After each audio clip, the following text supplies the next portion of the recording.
Hey everyone, and welcome to another episode of Stitching Tales. I am Johanna Lundström, the author of several sewing books, including Sewing Activewear, Master the Cover Stitch Machine, and Fit for Knits. And I also have my own sewing pattern line, and I'm also a YouTuber under the name The Last Stitch. My name is Malena Hjerpe. I'm a freelance patternmaker, and I also create my own PDF pattern under the name Hazel Hen Patterns. And in today's episode, we have a topic that is actually one of the most searched for on my YouTube channel, which is how to hem knits, because that is definitely a topic that is quite challenging sometimes, also depending on your machine and your experience. So we're definitely going to go really deep into this topic in this episode. So I think you will learn a lot of really useful information, regardless if you only have a sewing machine, if you have a serger, or perhaps even a cover stitch machine. So that is one of what we are talking about today. But before we do that, I thought it would be nice to do a little bit of a catch-up, because as always, some things are going on in our lives as well. So Malena, I know that you have some exciting things to share. Yeah, Tauco magazine is finally released, and when we release this podcast, it's the magazine was released last week then. So that I'm super excited about. I haven't received a copy of it yet myself, so I'm really looking forward to actually to see it and, you know, flip through all the pages and look at all the nice things. There are so many nice garments in this issue, I think. The topic is, or a theme is denim, so I'm wearing a denim shirt just in honor of that. And it also has been so nice to see. I have a design there called Nipita Dress, and when they launch a magazine, they also have like a community that picks out the different styles, and they make samples of them and share on Instagram. And I've seen several samples from this community makes. Ooh. And it's just so nice to see when people have what they have made and how they have interpreted it and made it into their own style, and it's so nice. It's I love it. And the thing is, like, if you sew, then you should of course make it into your own. One, for example, had hacked it and made it into a blouse, just made it shorter. I mean, that's like super easy hack. So even though it is a dress, I mean, you obviously should do whatever you feel like, make it into your own. So it's been so nice to see, and I will, if you head to my Instagram, Hazel Hen Patterns, I have definitely shared them. So yeah, that is super happy about it. Yeah, that's so cool. And we're definitely going to post something on Stitching Talespod as well for this episode, because you want to see more pictures. And it's such a great pattern, because it's one of those patterns that will work for pretty much anyone as well. And, you know, it has some really beautiful details, and it has pockets, but it's still like really easy to sew, right? Yeah. So I love that kind of mix between, you know, having a distinct style and still being very accessible. And you can, as you say, you can definitely do it your own, and the details with the pleat in the front and the cuffs and the yoke in the back. So yeah, it's a really great pattern, and I'm very, very excited, because, you know, this has been a long process. Nice to because we have been like hinted about it a couple of times, but it's such a long process, right? Because this happened maybe almost a year ago, I think, when you first submitted this style, right? Yeah, exactly, because they have like I think it is twice a year you can apply for being part of the magazine. And I don't remember exactly when that was. I think it was in the beginning of last year, I think.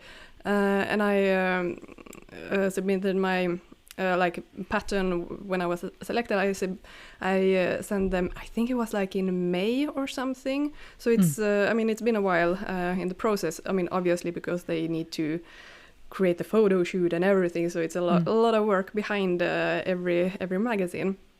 So yeah, it was a while since started this project. And I can really recommend it to everyone who is interested that, if you want to submit a design, they have, I think it is twice a year, and they release 4 issues a year. So you can send them a design, and you don't even have to send them a pattern. You can also just send them a design vision, and they create the pattern as well. So it's like such an amazing service. And also just the fact that, I mean, I know the pace that I'm working in when I release my PDF pattern, very slow, but that they are able to release 4 issues every single year. It's amazing. Yeah, it's amazing. And when you look at the Tauco magazine, like the editorial staff, they're not that many people. I mean, it's not like a huge staff. And I think, again, that goes to show, I guess they have a really nice streamlined process because they've done this for a couple of years now, which, goes back to what we talk about, getting the process right. And when you keep doing it repeatedly, it gets so much easier. Whereas, you and I who release sewing patterns, with slightly whenever more we have time to do it in between, because we cannot like benefit from the flow because it can be a year or two or more between every pattern, so the workflow is a little less like efficient. Yes, a little bit, yeah. A little bit, yeah. But once we get going, we do finish stuff. So yeah, but yeah, true. So it's really we're gonna definitely give links in our show notes to where you can buy the magazine, and also you can also, if you don't want to buy the actual magazine, you can also just buy the 1 or 2 like PDF patterns also from their website. So it's like such a value for money, the magazine, because there are a lot of patterns in there. Yeah, very, very nice. It's such a nice way of doing like an updated version of the traditional pattern magazine, which has been, I honestly think, I've seen, in old like vintage bookshop, I think pattern magazine has been around for like 100 years at least. So it's pretty insane to think about. And it's so nice to see that they can still like revitalize that kind of, because everything is now digital, but it's so nice to see and hold, you can actually see the patterns like that and not just on the computer. But you can also get a digital version of the magazine, right? You can get like an digital as well. I think so, and you can have subscriptions to it as well, or as I said, just buy 1 PDF pattern if you want. So they have great like different options, whatever you want to do. But that's my exciting news. What are your exciting news? How is it going at your side? Yeah, it's going really well actually. Speaking of denim. Speaking of denim, yeah. Speaking of long-term projects, which we are both experts in. Loyal listeners of this podcast have heard me talk about my famous jeans sewing course, and I am very happy to say that I am, this week as we speak, I will do the final editing of the actual course. I have a few bits like a presentation and stuff like that to do, but I am happy to say that by the end of January, the jeans sewing course will be pretty much done. Lovely. Yes. It's been like a mammoth undertaking, and I filmed it this summer, and then I took a break, and then I've been working relentlessly for about 2 months, editing almost every single day. Yeah. So it's been a really, but the work process has actually been quite nice, and I'm so proud of this course. I mean, I feel confident saying that this sewing course is extremely in-depth, but still in a very efficient way. If you're familiar with my teaching styles, I use a lot of graphics, I go straight to the point, I'm very visual, and I give you lots of like insider pro tips. So even if you already have my sewing jeans book, I think you will be really, really helped by this. Also, it makes a difference, I think, from seeing in still images or watching. I also have several tutorials on YouTube, but this production level, everything is very elevated in this course, and I've spent so much time on every minute to make sure that it's so to the point, and I feel really, really proud of what I've done, and I feel this is something I can definitely feel like I offer something really spectacular. I will say that this is a safe space for grandiosity. We are all cheering you on. Thank you. That's also why it's taken me so much time, because I definitely want to make sure that this is a top level production in every single frame. So if you're curious about the jeans course, you can, if you're already on my newsletter email list, you will get a nice early bird offer in a couple of weeks here from recording this podcast. And if you're not part of my email list, you can sign up on theloststitch.com. You can go to my homepage. There's a box where you can fill out your email address.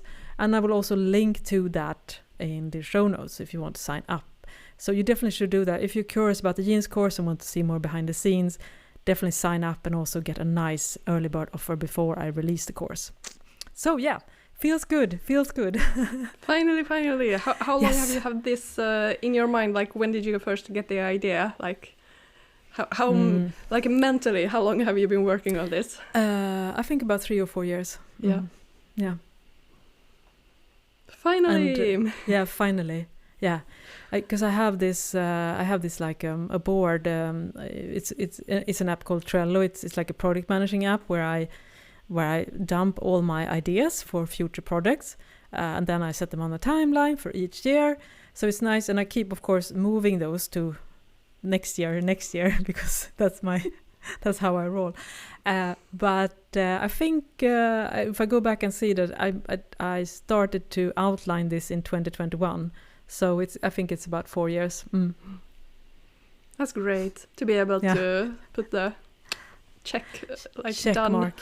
yeah I always feel so good, and it's so nice because even though I sew a lot of jeans and I've written a book about sewing jeans, I was still just making this course. I have had a few more like realizations of ways of sewing it even better and more efficient. So that's why I'm really excited as well, because I feel like I've also elevated my own sewing, and that's why I'm also so excited to share, because I think you're gonna really like you're gonna be really like, wow, I didn't know you could do it like that. So we have lots of those little extra tricks.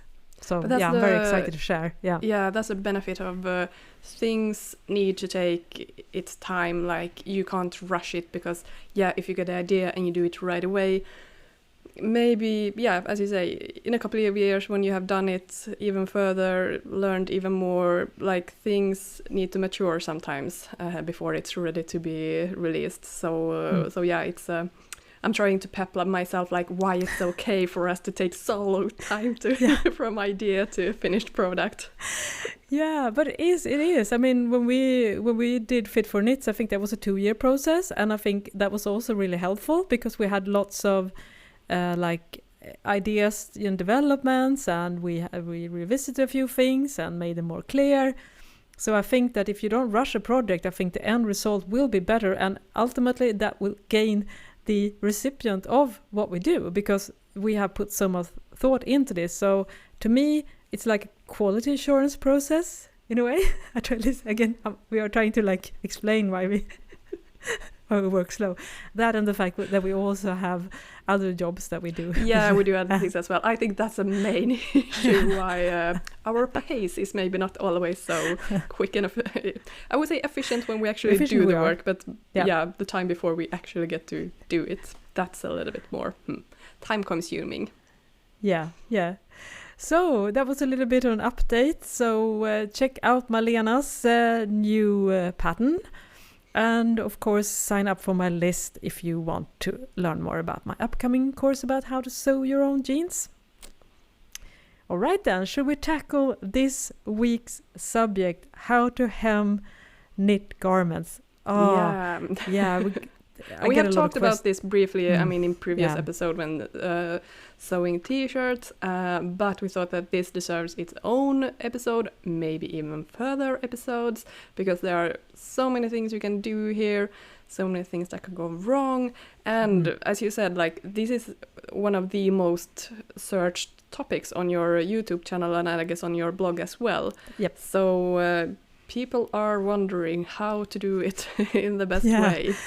Yeah, and why would you say that people do struggle with this and search so much? Why are the challenges with hemming knits compared to, say, a woven fabric that, it's perhaps less searched for and provides less challenges?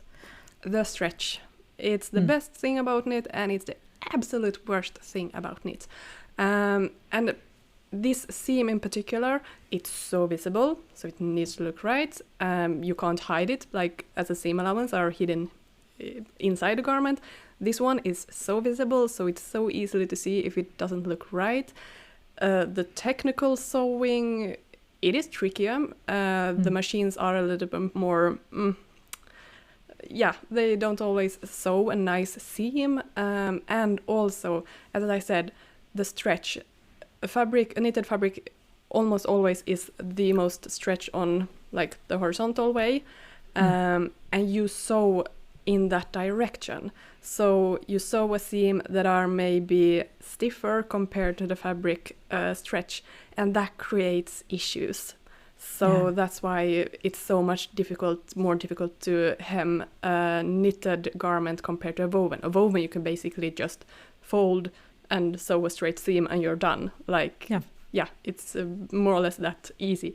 But you can't do that. If you would do that on a knitted garment, the seam would crack, break when the fabric is stretched out. So you can't do it. Interesting now with you, as we talked about in the last episode, with this stretch. Yeah, I'm holding up now the stretch thread. Thread. Yeah, that.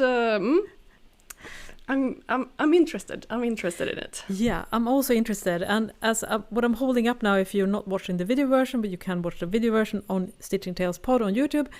This is a stretch thread from Mettler. So it has a little bit. I'm pulling it here. You can see it has pretty good elastic, substantial elastic, I would think. And I've done some experiments, but I have yet to sew a straight stitch crosswise, and I'm not sure I would recommend that ever. No, to be honest, I don't think so. But either. if you need to sew, for instance, a dart or something like that, this could be the secret ingredients to make sure that the seam doesn't pop, because that is the main problem, right? If you sew a straight stitch, as soon as you, unless your knit fabric has zero stretch, which isn't the most common trait on a knit fabric, you're gonna run into issues. I guess I would say if you had like a really loose fitting stable sweatshirt fabric, maybe you could use a straight stitch, but also important to know that you definitely need to shorten the stitch length a little bit, because why, Malena, is it important to also consider stitch length when the shorter the stitch length, the stretchier it is, like, because it goes basically up and down so much in the fabric, so that also creates a little bit of volume, or like it creates more thread that can be pulled. Exactly. It's like a coil. I like to use the coil of a cymbal, because if you have a coil that has I think it's a spring is probably the right word, and then it has coils. So if you have a spring that has lots of coils, you can like pull it out and then it will bounce back. So that's kind of the same thing, right? The thread works in a similar manner like all these coils. So the more coils you have, the more it can expand. Of course, there's always something that is of too short stitch length. You're going to have feeding issues, and it's not going to be a beautiful seam. However, you definitely should, compared to, say, a woven, where when you top stitch or top stitch denim, for instance, have a pair of jeans, you definitely want a longer stitch length because it looks nice.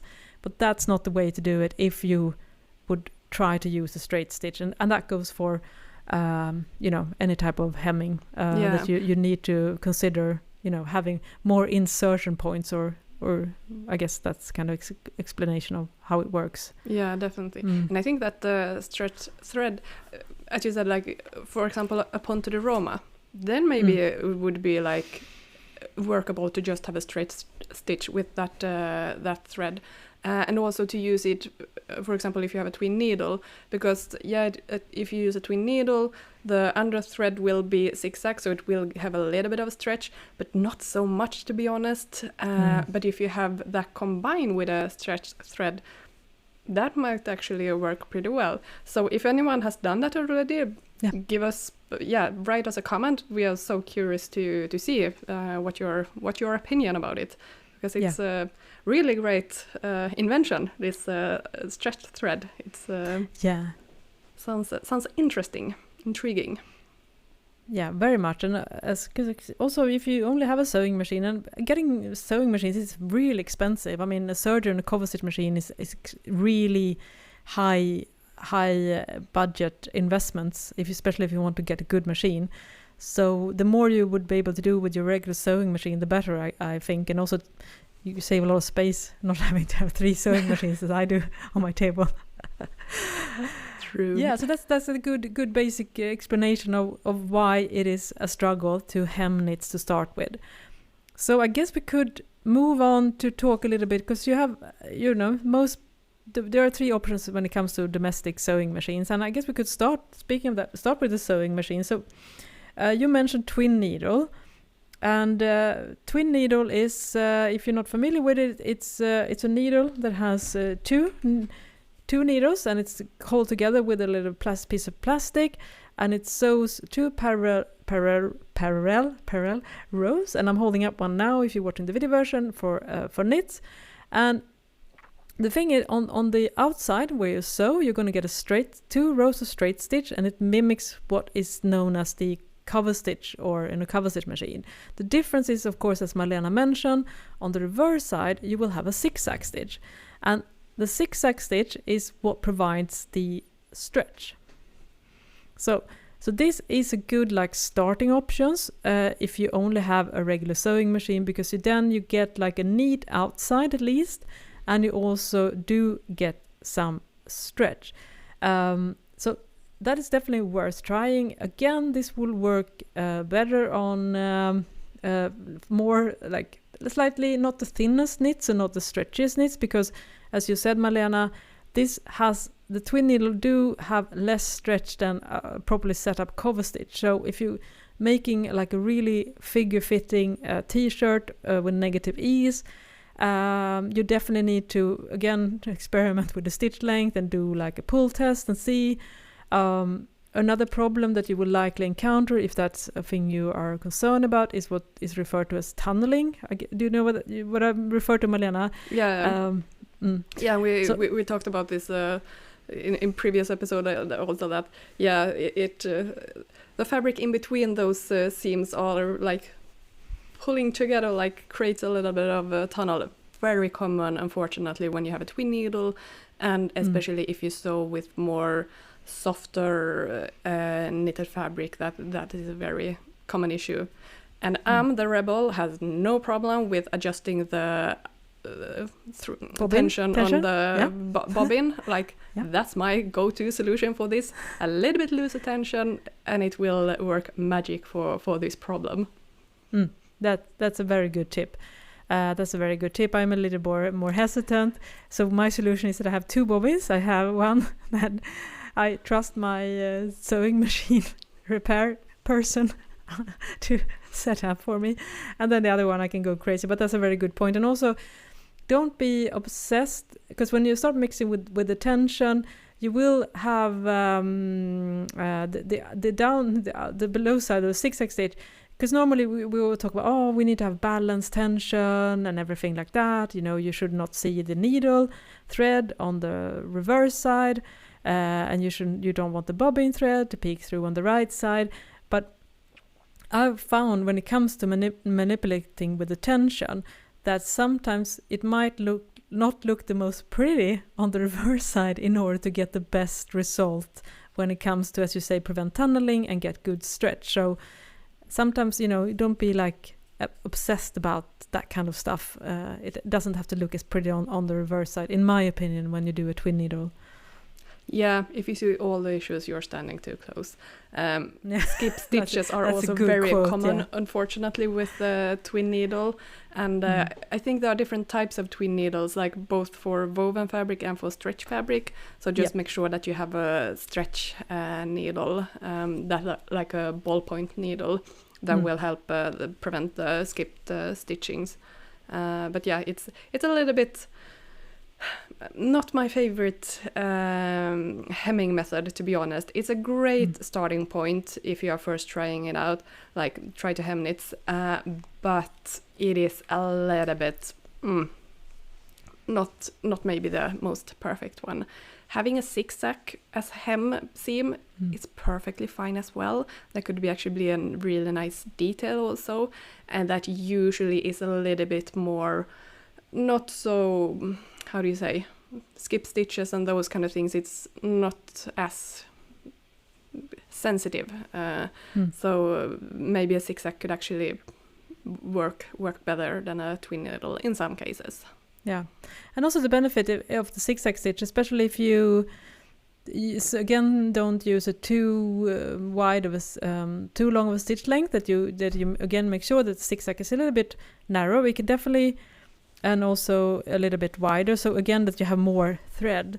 So I think if, say for instance, if you would sew, I mean, like a tight-fitting top, or like leotard, or like swimsuit, that kind of stuff, where it's going to be so stretched out. I think I would generally say that opting for a zigzag stitch is probably better than using a twin needle in my experience. And the funny thing, like I think we home sewists have a little bit of a feeling, or maybe I'm speaking for myself now, that zigzag stitch looks a bit homemade. Like that's why we are a little bit like, I don't want to use that stitch when it's visible. But then I started to look at my underwear, for example, or as you say, swimsuits, and they often have a zigzag stitch as the visual seam. Yeah. Because it is more stretchy. So yeah, don't be afraid of using it. It could be really good. And regardless of what type of needle or seam you are using, prepping the hem, I think it is so crucial to get a nice result. I always fold, or I always press the hem before I start sewing. And one really crucial area is when you sew over the seam line, the seam allowance, because then it's like so thick compared to it's 2 layers when you sew the regular hem, and then you come to the seam allowance, and then it's just like so many, it creates a bump, and that will be really tricky for your machine to sew over. So the fabric will be stretched out when the feet are like pulling the fabric. So we show this in our book Fit for Knits. We snip the seam allowance, not all the way to the, how do you say? You don't want to have a hole. Seam. You don't want to cut into the seam. Just a tiny snip. And basically you can also just the overlock seam or something. And you could also just try to finger press the fold if you don't want to cut anything. Well. We show both methods in our book. Yeah, but so they are in opposite direction at the folded hem. So when you sew over it, you don't have to sew both the seam allowance in one step, like you spread out the thickness basically a bit. Those two things, having the hem pre-pressed and doing that to the side seam, it makes a huge difference, to be honest. And if you hemming the sleeve, pre-press it before you even sew the side seam. You can do that on the bottom of the top as well. Because it's just gonna be so much easier when you press it to have it flat on the ironing board. So that I really, really recommend. Don't skip these steps. No, very, very, very, very important. Very good tip about that pre-pressing as well, and especially if you're pretty confident that the length will be right on the sleeves and the bodies, and you as you say, you can do it on the hem as well, because it just gets so much easier. Everything when you have to do something with seams already sewn, it's going to be more of a challenge, of course, as you say, especially with a narrow sleeve hem. It's like night and day. It's so hard. It's also really easy that when you have that when you start pressing, you have to pull, so you run the risk of actually like stretching out the hem before you even sewn, which you, as you mentioned in the introduction, Malena, which is one of the problems as well. It is tricky because the fabric stretches. So minimizing all those like risks along the way just ensures you will have much more control over it. And you don't need pins almost. Like I just have very few pins since it keeps in place when it's pressed. So maybe just like 2 pins per side or something, so it's really it's so much help. I agree, because the only thing really that matters is to ensure, of course, that the seams, the side seams, they will align when you fold them up, and that that the fabric doesn't shift during sewing. Which brings us to perhaps one of the challenges of using a regular sewing machine is if you have the reason why it's so popular to have a serger, one of the reasons why it's so popular to have a serger and a cover stitch machine, and a cover stitch machine, for you who are not familiar, that is the professional way of hemming. It looks like a twin needle stitch. On the right side, it has 1, 2, or 3 straight rows, depending on what stitch you use, and on the other reverse side, there is a chain or a loop, so it has an enormous amount of stretch compared to a regular twin needle. And another benefit of using a serger or a cover stitch machine is something that is called differential feed. So it has a lever or a knob where you can regulate the speed of the feed dogs, and this will prevent what is quite common, as you said, Malena, knit stretch, especially if you're using soft knits with a lot of stretch. There's a risk of the hem expanding during sewing with a regular sewing machine, because that doesn't have the differential feature. So if that is an issue, and it will probably be if you're sewing, say, with soft jersey, you will run into this kind of problems. I mean, regardless of how experienced you are, it is, because it's not really meant. A sewing machine wasn't invented to hem knits. So we're working against that right now. So we're not saying this is the best machine. We're trying to say, how can you work around the fact that you're using a machine that isn't designed to sew with knits? And Malena, you have a great tip regarding sewing machine, which I unfortunately don't have on my sewing machine, but it is to adjust the pressure foot pressure, right? Yeah, exactly. Yeah, because if it is too high pressure, like it pushes down the fabric too much, the feed dogs are going to be pulling the fabric, and it's just going to be pulling more compared to how much, I mean, the fabric is going to stay still and it just gets pulled out. So then you're going to have a really like wavy seam. Pressing afterwards as well with a lot of steam can help. You should do that anyway, because it does wonders to your hem. It's the fabric basically like recovers so much when you're using steam afterwards. But I mean, it can't do miracles. So if the seam is stretched out, it is difficult to avoid. So I usually have a little bit less pressure on the presser foot, just so it doesn't push it down too much. And here you can also try with, I think it's pretty common to have a Teflon foot as like a standard, like they come with your machine. And you have a walking foot as well. I have never tried that. So what I'm holding up now for you watching the video version of this is a walking foot, and I think most sewing machine brands has this. Unfortunately, this is not normally included in your presser foot kit, so you have to buy this separately. Sometimes you can get generic that fit, because they're quite pricey. Mine is from Bernina Original. And why use a walking foot? Well, the walking foot it compensates for this like feed indifference, as you mentioned, Malena, because if you sew, because of you're not able to regulate the speed of the upper layer of the knit fabric will kind of push forward, so you will get like almost like drag lines as well. It just isn't that it stretches out, it also might like move uneven. It will have a tendency of pulling the outer layer, so then you get those twists, which are also a little bit annoying. The walking foot, the mechanic of that, and you can use this for a twin needle, and I've tried it with great result, is because of the walking foot, it pulls the fabric back, the upper layer, so you don't get that pushing forward, which is so annoying when you're using a regular sewing machine. So this is like kind of a hack as well. Just like using presser foot pressure, a walking foot can also help with this, and maybe a combination as well, who knows.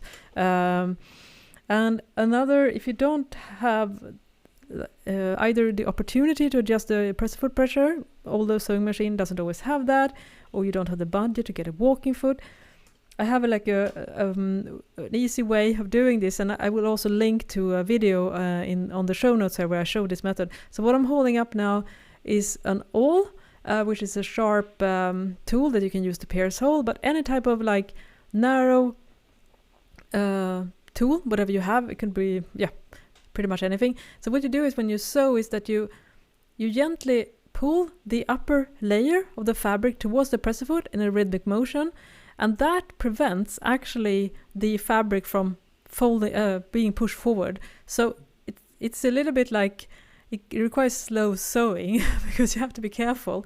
But and you can use this on woven fabrics. For instance, if you're sewing silk, you might encounter this as well, where you get drag lines because the fabric gets twisted when you do like a hem.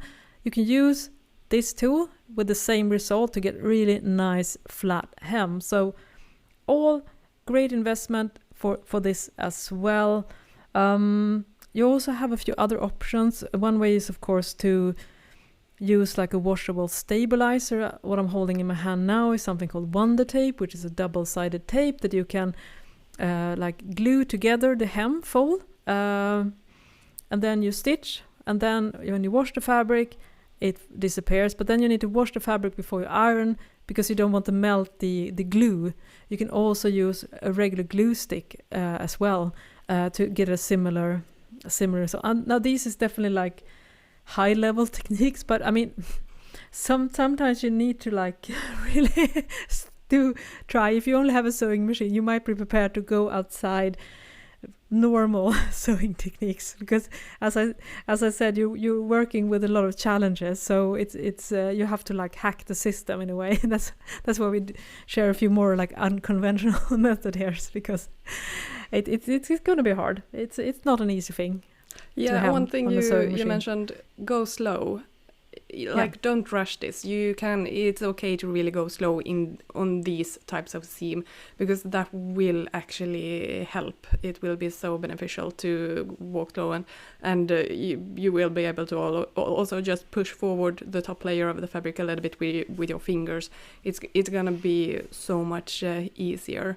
And the drag lines that you're talking about, like the snagging drag lines, so annoying and so easily happening on knitted fabric, especially on softer fabric. Here it's a good thing to think about the design of the hem. I know some t-shirts are very like rounded at the hem, which is really nice looking, but the more curve the seam has, the more trickier it is going to be in those curves to get a nice hem without those snagging drag lines. So if it is a really tricky fabric, maybe just consider to have a straight hem instead of any curved or shapes. Yeah, that's a very good point. It's very the deeper the curve, the more likely you will get those drag lines. And also, if you have a very like deep curve, you definitely need to also have a more narrow seam allowance, and that goes regardless if you're doing woven or knit. And the tricky part with the narrow seam allowance or hem allowance here is it gets a little trickier to. The more narrow it is, the more easier it is to be stretched out, and it's a little bit easier to work with a wider hem. We actually got a question for our previous Q&A episode that we can very suitable here. How can I stop the hem on my t-shirt from flipping up and showing the underside? And I think here it could be maybe an issue that I don't know how the hem looks here. If you want to send a picture, that would be great. It maybe is a little bit too narrow, so then it folds up very easily.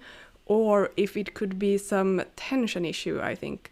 If like the upper thread, I suspect, is then a little bit too tight, so it pulls together, and then the bottom is like lifting up. Could be something like that.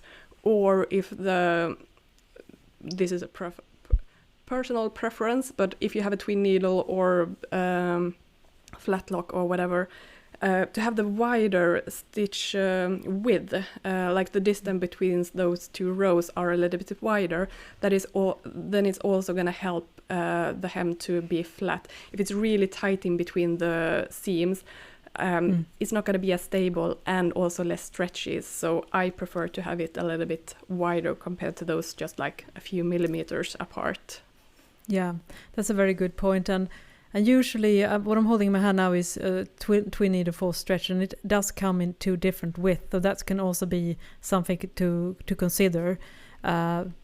Because it is tricky, and you bring up a good point there. So I'm curious, Malena, what would you say would be a good standard hem allowance for, say, hemming a knit top or a knit t-shirt? What would you say would be a good hem allowance? I usually do 2 centimeters or 2.5, like 1 inch around there. If it is curved, might work, might be a little bit less, and then if it's just straight, you can go wider as well. Then it's just more of a design feature, how wide you want it. But I think that's a pretty common, pretty standard width of the or height of the hem allowance. Yeah, that's a good point. And also another trick that we didn't mention, but if you have a sewing machine and a serger, one thing you could do to get a really nice finish is that you first serge the edges of the t-shirt that you're sewing. So using a wide 3-thread overlock stitch. And you can also, what I do sometimes when I have issues or suspect that I can increase the differential feed a little bit when I'm overcasting the hem on the serger, because that will keep the fabric pulling together just slightly, because that can also, mitigate a little bit of the issues that compensate for the stretch out risk. And also the thing is, if you use matching thread for the overlock, and then when you sew the twin needle over it, it's going to look like it's made with a cover stitch, because you get that nice loop finish on the reverse side, and it will hide the zigzag stitch, which unfortunately is not as sightly as a serged or a cover stitched reverse side. So I actually do that a lot when I'm using my sewing machine to hem. I usually serge the edges first, actually, because I just like how neat it looks, and it gives a better finish. And I think the overlock seam, I think it gives a little bit more stability also. If you sew the twin needle on top of it, it helps prevent the tunneling, as you talked, and it gives a little bit more of a stability also, I think, to the fabric. So I don't think it's just a visual benefit. It could be something technical there as well. Yeah, you're right. I didn't think about that, but that's very true. And that brings me to another point, which I also forgot, that I also get questions about, and I'm sure you do as well sometimes. What do you do when you have knit fabrics that are curly in the edge, especially like lightweight jersey? They have a tendency, when they cut, they start to curl. And that's also going to cause some headache when you're hemming. I mean, obviously, one, as you say, is that you should press before, that can flatten it out. But I've actually noticed despite my best effort in pressing, some very lightweight jersey, they just want to curl as soon as you push the iron away from it. Yeah, I hate sewing with those. So annoying. So my advice when people ask that, I say, don't sew it. Sorry, but to bring this point home, as you said, if you serge the edges again, curling problem fixed. Yeah, it will curl so much less if you have. And some fabrics, to be honest, if it's really light, stretchy jersey, twin needle, it's not going to work. It's just too. It's not compatible. They are not compatible. So then again, you need to work with the design, with the maybe make what do you call it? Lettuce hem. Lettuce hem, yeah. Lettuce hem, yeah. When you overlock it, but it actually stretches it out like extremely a lot. So the seam is actually very wavy. I know Sanna has done really nice samples of that on her honey girl tee, I think it's called. On her samples, Paradise Patterns, I can see if I can find some photos there. Looks really nice. And then like the problematic issues of the knitted fabric becomes a design feature instead.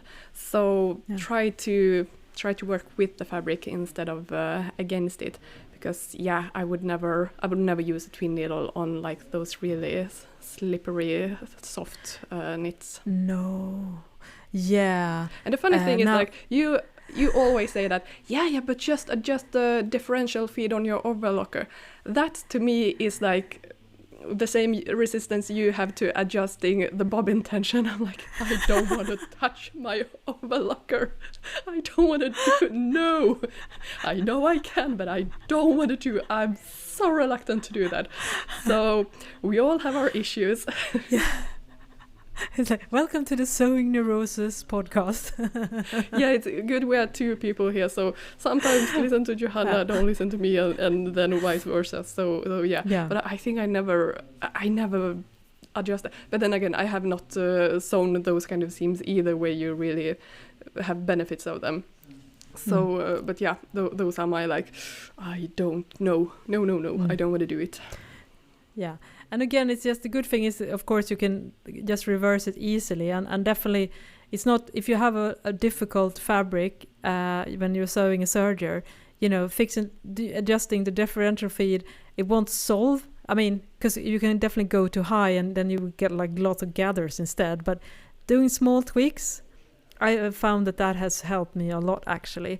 And speaking about, you mentioned the lettuce edge, and you also have, you could do a scallop edge, which is also, again, a curled hem that you sew, I think, a zigzag stitch. And between, so you sew over the edge, so you fold the fabric up once. This is a very narrow seam allowance, maybe a centimeter or less, so it's similar to lettuce. I did show tutorials about this. I've done it a couple of times myself, but I don't have a tutorial about it. But then you get that scallop, which is between the zigzag stitches, you get a rounded shape, and it's really, really pretty. So we could see if we can find some example on this, and I'm sure otherwise that you're already familiar with this method. It can be used for underwear and things like that. You can find it maybe on silk camisoles, but that's also nice. Which is, again, something you do with the sewing machine, and that's one of the few ways to do a narrow hem if you don't want to do the lettuce stitch. Oh, that's smart. I haven't thought about that. That sounds interesting. And if you don't want to do a regular hem, I mean, there are other designs you can do as well, like adding on a binding, for example, or a cuff or something like that. If it is like a really tricky thin fabric, that could also be an option. So you don't have to do a regular hem if you don't want to. Yeah, sometimes that's the only solution, to be honest. I mean, no matter how many hacks or how many you experiment with your settings, regardless of if you have a regular sewing machine or a cover stitch machine or an overlock. I mean, some fabrics are simply not meant to be hemmed. I mean, it's not going to be a pleasant experience. So in that case, as you say, Malena, just add a cuff. Yeah, and if the cuff is the sleeve or the hem, yeah, if it's a little bit wider, I would also do like minimum 2 centimeter 1 inch width. I mean, then it's double folded as well, of course. Making it too narrow, then it's just gonna be flipping out, turning out. And you can try to make the width of the cuff a little bit shorter, not a lot. I mean, when you sew the neckline, the rib should be like 75% of the neckline edge. Here, maybe 95% of the bottom width length. So the cuff is a little bit shorter. Just that when you sew and it's stretched out a little bit, it doesn't become wavy, and it holds in the hem a little bit. Like, I'm not talking a lot shorter now, but just a little bit to hold it in and prevent it from being wavy and stretched out. Yeah, that's a really good tip. So don't feel bad if you struggle, because it's a common struggle, and just because we are experienced with this stuff doesn't mean that we don't find hemming knits a struggle, because it is. Simply that's a take-home message. I think we should talk about at least another technique that you can use on your sewing machine, which is one of my favorites, but it's best suited for slightly thicker and more stable knits, which is to use the good old blind hemming function on your sewing machine. And that pretty much all sewing machine made in like the last 50 years, I have this stitch. So it's nothing fancy. Usually the presser foot is also included in your toolkit, so if you're not familiar with that, just check your manual.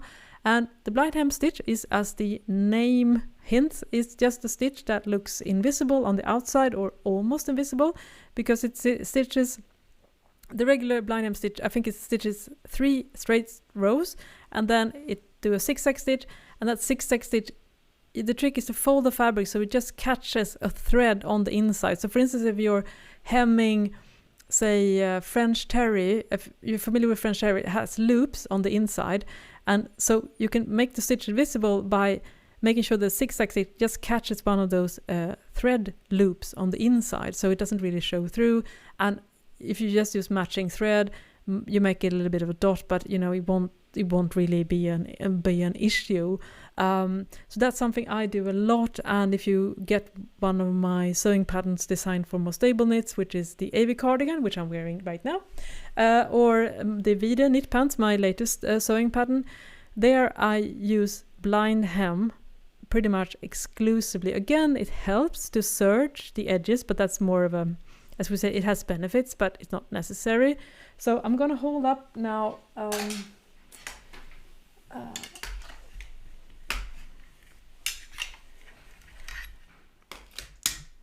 So if you're watching the video version now, I'm holding up a cardigan that I made from wool fabric. It is double face, so it has a second fabric on the inside.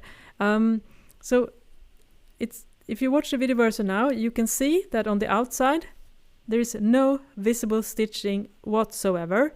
And now I pull the fabric and you can see it has plenty of stretch because of the fact that there is a zigzag stitch that will add some stretch. Again, you shouldn't use this as lightweight fabric or super stretchy fabric, but as you can see, no problems whatsoever.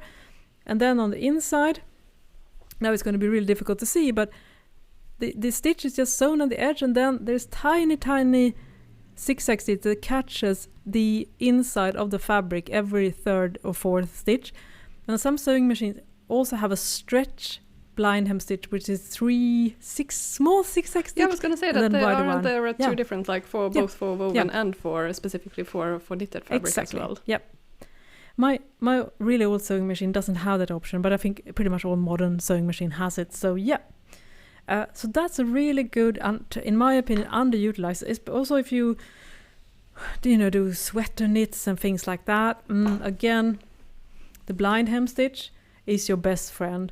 So I am a big proponent of it, and I will definitely link to some video tutorials that I have on my YouTube channel as well, so you can see that. So that's also an option to explore. So I think in between all the things that we said now, we have the twin needle, we have the zigzag stitch, we have the lettuce stitch, we have the scallop stitch, and we have blind hem stitch.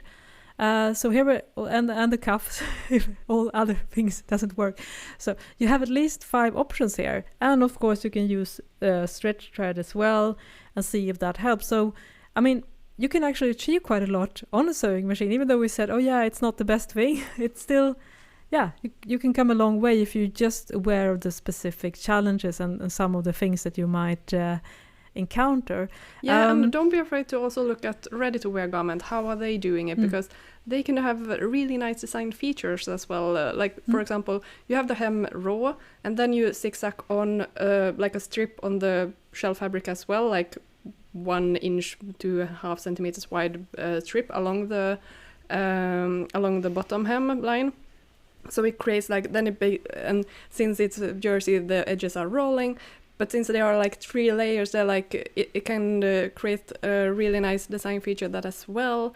And there is also a thing called, I think it is ladder stitch. It is not the blind hem stitch. It is, I think it is sewn with the overlocker with some special settings there. But it basically gives that effect as if you would have a blind stitch, that then those like stitchings, as you said, on thin fabric, it will be visible, but that could also be a feature. That is how the ladder stitch is actually looking.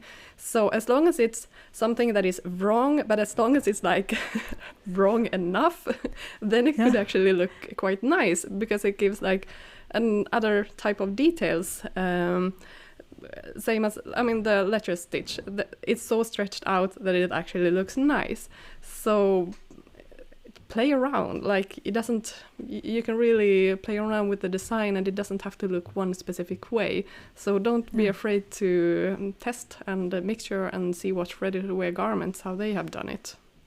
Yeah, such a good point. I love that you brought up the ladder stitch on the serger as well, because I've seen like really cool like 70s vintage t-shirts in a secondhand shop that has the ladder stitch, and it looks so cool. I mean, it definitely, I would say it doesn't look like a cop-out. It kind of elevates the garment. And I actually also have a t-shirt that I bought I think it was made in the US as well, because that's not very common. But it was a really nice, like, vintage style T-shirt, but made modern, and it also had the ladder stitch for the hem, and I love that look. So I definitely do recommend it, because I think sometimes we tend to encouraging being like neat freaks, and everything needs to be so polished, and it has to be invisible, blah blah blah, but just own it instead. I think that's I love that you bring out this point, Malena, because it can be a way to play around and actually discover, and it gives a more little more techniques that you casual were look aware instead. of. So on certain sizes it could actually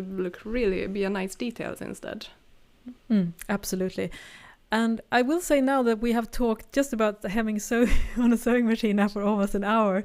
So I think we will definitely, as we kind of suspected, that we're going to have to do a more than one part of this series about how to hem knits. And we haven't really gone into serger, because you actually have several different options there as well if you have the opportunity to have a cover stitch machine. So stay tuned for more episodes on this topic. But I hope that at least if you listen to this episode, you got like a good overview of why it can be a challenge to hem knits, and if you only have a sewing machine, some of the options, and also we touched a little bit on the other options as well. We're definitely gonna go deeper into that. So don't be afraid to try things. I mean, just do a sample first and practice. Go slow, don't stretch out the fabric. Just try to be really, I think working on your technique, basically, and handling the fabric, all these kind of things are ways to improve the result. I think sometimes we expect it's kind of odd that way, that we expect that the first is going to be like great the first time, and we don't understand that there's so many variables going into, I mean, for knits in particular, like fabric weight and stretch and materials. So this is I think hemming knits is a way to really expand your sewing skills and get a much deeper understanding of different type of properties and fabrics and settings and how all these kind of helps each other or causes issues. So I think it's a fun way of learning more about materials. I think it's a good opportunity. So don't be like, I don't want to hem knits. I mean, maybe it's an opportunity to really like expand your sewing skills, I think. Yeah, and you need to adapt to the fabric. Like you can't force some techniques on all types of fabric. Some you need to change it up depending on the fabric. So don't be afraid. You don't have to do the same thing on every single garment. You can do it differently. Absolutely. Great final words. And Malena, again, your dress, we will link to that. Yes. Tauco magazine. Definitely. Remember to check out both Malena's Instagram is Hazel Hand Patterns, and it's linked in the show notes. And also, if you want to get the first early bird offer and learn more about my jeans sewing course, you should definitely sign up to my newsletter on thelaststitch.com. And I'm looking forward to talk more about hemming knits in the future. And we know that lots of you have asked about this stuff, so we definitely feel like this is a topic that we can definitely talk a lot more about in the future episode. Yeah, and feel free to send us questions if you have any pictures as well. If you have any issues that you want us to help you out with, just reach out, and we hopefully can help you in future episode. Yeah. So thank you so much for listening. I am Johanna Lundström. And I am Malena Hjerpe. Bye bye. Bye bye.